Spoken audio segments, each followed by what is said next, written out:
যাদের ইমানের ব্যাটারি দুর্বল পড়েন, বলেন কোন সূরা, কত নাম্বার? আয়াত নাম্বার 65। কত নাম্বার? দেখেন তো আল্লাহ কি বলতেছেন। আল্লাহ তাআলা বলছেন, ইয়া আইয়ুহান নাবিয়্যু হাসবুকাল্লাহু ওয়া মান ইত্তাবা'আকা মিনাল মুমিনিন। হে নবী, আপনি এবং আপনার অনুসারী মুমিনদের জন্য আল্লাহ যথেষ্ট। বলেন তো মুমিনদের জন্য যথেষ্ট কে? মুমিনদের সাথে আছেন কে?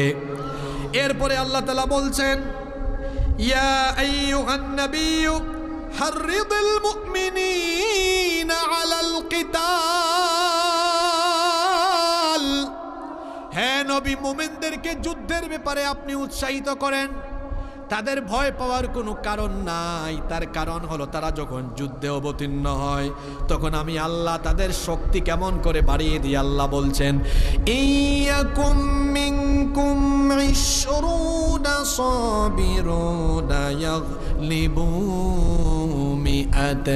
মিআতাইন। মুমিন যখন 20 জন থাকে তখন 200 জন কাফিরকে তারা পরাজিত করে দিতে পারে। আল্লাহু আকবার।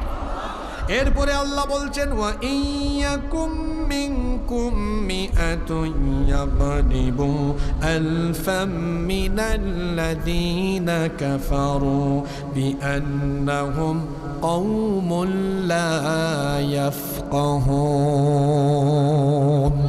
আর মুমিন যখন 100 জন থাকে 1000 কাফিরকে পরাজিত করে দিতে পারে। সুবহানাল্লাহ পড়বেন না?